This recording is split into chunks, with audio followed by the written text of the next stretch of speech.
Guys, welcome back to my new video. तो आज हम करने वाले एक्सरसाइज 3.3 की सेकंड क्वेश्चन के थर्ड से लेके आगे तक पार्ट्स। तो अभी हमने पिछले पार्ट में किया था एक्सरसाइज 3.3 की सेकंड क्वेश्चन की सेकंड पार्ट तक। तो अब हम करेंगे थर्ड और फोर्थ पार्ट से कंटिन्यू। तो पहले थर्ड पार्ट देखते हैं।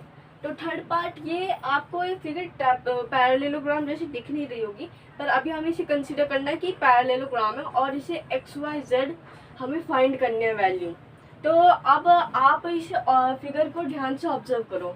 अब इस फिगर में क्या है कि ये जो एक्स है, एक्स के मतलब एक्स के एकदम पीछे 90 डिग्री है।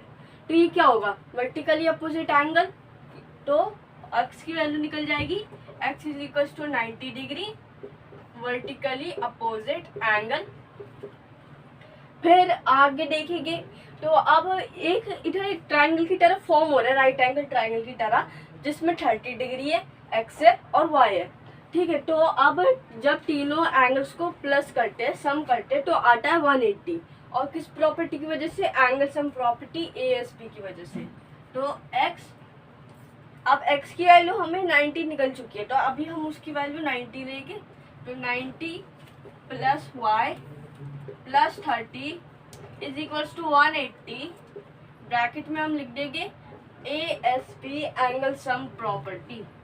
तो फिर 90 प्लस वाई प्लस 30, 90 प्लस 30 होगा 120 plus y is equals to 180, y is equals to 180 minus 120, y is equals to 60 degree.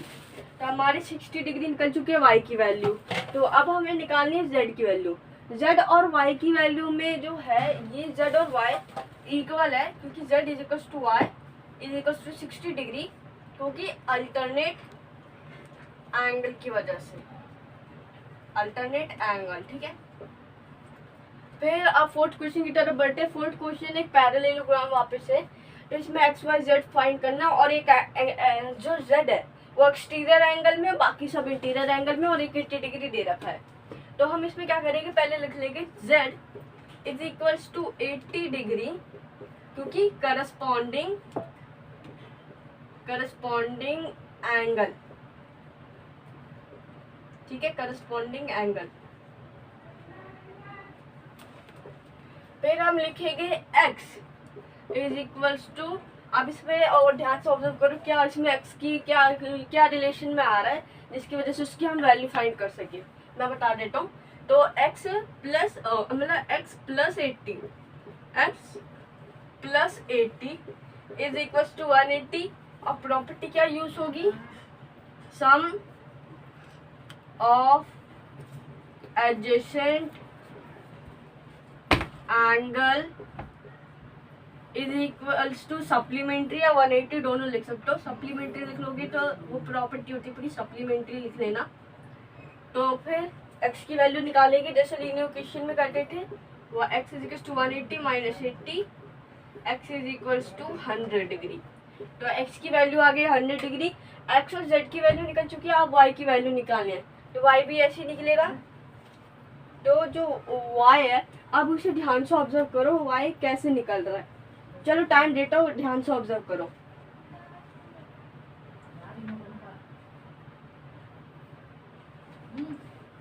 देख लिया, अब मैं बता देता हूँ। देखो, अब हमारी x की वैल्यू जो निकली है वो है 100 डिग्री, जो y की वैल्यू जो z की वैल्यू निकली है वो है 80 डिग्री, और जो हमें y की वैल्यू निकालनी है। तो y की वैल्यू कैसे निकलेगी, ये क्वेश्चन है। तो फिर इसमें एक जैसे z है, ये है z है इस एंगल पे, इसे मान लो पैरेलल लाइंस है, और ये भी पैरेलल लाइन है, क्योंकि पैरेललोग्राम के जो लाइन होती है वो पैरेलल होती है। तो क्या होगा इसमें, y, या तो आप ऐसे सीधा कर सकते हो इधर से अल्टरनेट एंगल, या तो फिर आप इसे सेम जैसे x की वैल्यू निकालनी है, सम ऑफ एडजेसेंट एंगल सप्लीमेंट, तो सप्लीमेंट्री, तो ऐसे भी निकाल सकते हो। तो मैं ऐसे कर रहा हूँ, एक्स वाई प्लस, अब नीचे x है तो x की वैल्यू हमें निकली थी 100 इज इक्वल टू 180, और वही प्रॉपर्टी लिख लेंगे, sum of adjacent angles is equal to supplementary,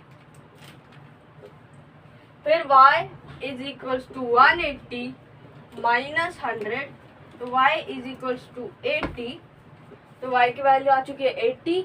तो अब हम अगली क्वेश्चन की अब हमारा अगला क्वेश्चन है फिफ्थ पार्ट। तो ये इस क्वेश्चन सेकंड क्वेश्चन का आखिरी पार्ट है, तो जल्दी से सॉल्व करते हैं, फिर अगले क्वेश्चन की तरफ बढ़ेंगे। तो ये क्वेश्चन में है एक पैरेललोग्राम वापस दे रखे हैं, क्योंकि पैरेललोग्राम का क्वेश्चन है। तो पहले हमें एक्स जेड की एक्स वाई जेड की वैल्यू फाइंड करनी है। एंगल्स दे रखे 112 डिग्री और 40 डिग्री। अब देखो, जब भी आपको इसमें कंफ्यूजन होती है ना, तो पैरेलल लाइंस, जैसे पैरेललोग्राम है तो इसे पैरेलल लाइंस बना दिया करो, जैसे 7th में हमने पढ़ा था। तो अगर हम इसे ऐसे बनाएंगे तो एक एंगल इधर है 112 और एक एंगल वो इधर है y। तो ये कुछ आपको देखा देखा से नहीं लग रहा, मैं बताता हूँ। ये है अल्टरनेट एंगल, तो y is equals to 112 degree alternate angle, ठीक है, ऑल्टरनेट एंगल। तो अब y की वैल्यू निकल चुकी है। तो अब आप देखोगे इधर एक जो डायगोनल बाइसेक्ट कर रही थी, तो इधर एक ट्राइंगल बन रहा है। तो ये ट्राइंगल में हमें y की वैल्यू पता चल चुकी है 40 डिग्री पहले से, और x की वैल्यू पता नहीं है। तो x हम कैसे निकालेंगे ASP से, तो x plus 112 plus 48 is equals to 180। फिर क्या लिखेंगे ASP एंगल सम प्रॉपर्टी, फिर x प्लस, अब इन दोनों को प्लस कर देंगे तो 120 160, इधर 48 नहीं 48, क्योंकि इधर 40 दे रखा है, तो फिर 160 नहीं होगा, तो ये होगा 152, तो इज इक्वल्स टू 180, फिर x is equals to 180 minus 152, x is equals to 128 degree, ठीक है। तो x की वैल्यू निकल गया। अब z की वैल्यू निकालनी है, तो z भी क्या है, अल्टरनेट एंगल है x का, तो z is equals to x is equals to 28 degree, और हम ब्रैकेट में लिख देंगे अल्टरनेट एंगल, ठीक है। तो अब हमारा इसी के साथ पार्ट भी खत्म होता है।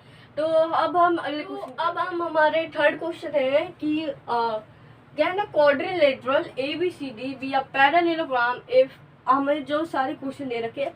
तो पहले हम एक क्वाड्रिलेटरल पैरेललोग्राम बना लेते हैं, जो कि है एक फिगर बना लेते हैं आसानी के लिए, जो कि है ABCD, तो ABCD,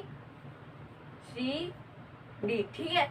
तो अब हमारा फर्स्ट पार्ट है angle D plus angle B is equal to 180, मतलब ये और इसको एंगल D और एंगल B को प्लस करने पे आएगा 180।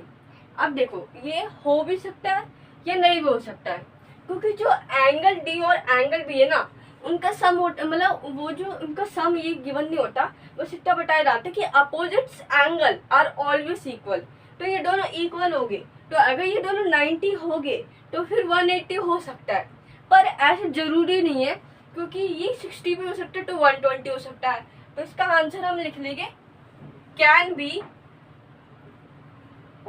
बट नॉट नीड, ठीक है। तो अब सेकेंड पार्ट जाते हैं। तो सेकेंड पार्ट हमारा AB is equal to DC और is equal to 8 centimetre, 8 is equal to 4, मतलब AB और DC 8 सेंटीमीटर है दोनों। तो इसमें AB और DC दोनों बराबर है 8 सेंटीमीटर, और फिर है AD 4 सेंटीमीटर का, और जो BC है वो है 4.4 सेंटीमीटर का। अब बताओ, ऐसे में ये जो है ये पैरेललोग्राम कंस्ट्रक्ट हो सकता है? नहीं, क्योंकि जो पैरेललोग्राम है उसकी सारी अपोजिट साइड्स इक्वल होती है। इधर 8 तो इक्वल है, पर इधर 4 और 4.4 है, ये भी 4 होना चाहिए तभी इक्वल होगा। तो ये है, इसका आंसर है नो, और चाहे तो आप इसका रीजन भी लिख सकते हो, ठीक है। तो फिर आप थर्ड क्वेश्चन में बढ़ते हैं। थर्ड क्वेश्चन है angle A is equal to 70 और angle C is equal to 60। तो एंगल A है ये 70 और ये है एंगल C 65, ठीक है। तो फिर अब हम इसमें ऑब्जर्व करो वापस, अब इसमें भी वैसी सेम मिस्टेक है लगभग। तो इसमें क्या है कि हमेशा अपोजिट एंगल्स आर इक्वल होते हैं। तो फिर A 70 है और C 65 है। क्यों? क्योंकि ये हो ही नहीं सकता, क्योंकि A और C है अपोजिट एंगल्स और दोनों सेम होने चाहिए। पर इसमें क्या है, एक 70 एक 65 जो दोनों डिफरेंट है, इसलिए हम लिखेंगे आंसर में नो। बाकी अगर आप चाहो तो रीजन लिख सकते हो। तो इसी के साथ हमारा थर्ड क्वेश्चन भी खत्म होता है। तो अब हम अगले क्वेश्चन की तरफ। अब हमारा फोर्थ क्वेश्चन है, draw a quadrilateral that is not a parallelogram but exactly two opposite angles of equal measure. मतलब हमें एक क्वाड्रिलेटरल बनाना है जिसका जो पैरेललोग्राम ना हो, पर उसके पास पैरेललोग्राम जैसी जो प्रॉपर्टी है अपोजिट एंगल्स आर इक्वल, वो उसकी हो कि उसके दो अपोजिट एंगल्स इक्वल मेजर के हो। तो इसका थोड़ा, अब देखो, अब जो सारे क्वाड्रिलेटरल्स है ये सब हमने चैप्टर में पढ़े, जैसे स्क्वायर, रेक्टेंगल, ट्रापेजियम, पर इन सब में ऐसी कोई क्वालिटी नहीं है। तो एक क्वाड्रिलेटरल है जिसमें ये क्वालिटी है, वो है काइट।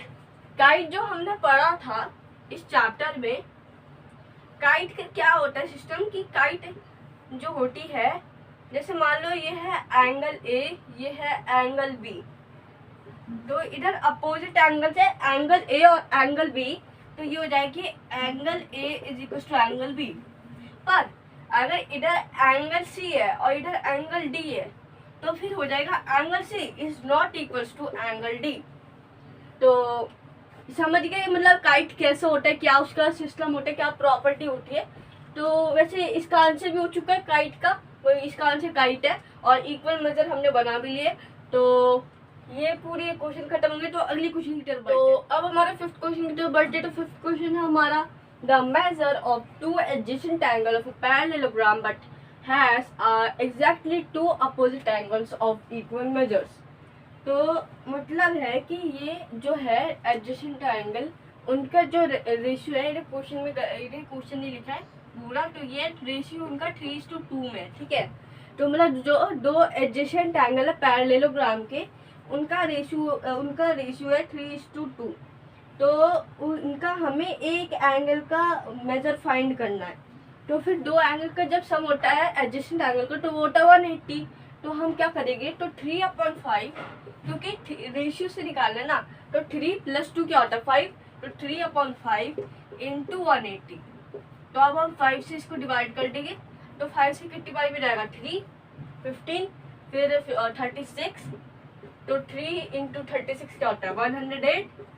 तो हमारा पहला आ गया 108। अब दूसरा 2/5 लिखिए, क्योंकि अभी हमें वो दूसरा वाला 3:2 में, एक 3 का हमने निकाला, अब 2 का निकालना है। तो इंटू 180, 5 इधर से कटा, इधर 36, अभी इधर हो जाएगा 72 डिग्री।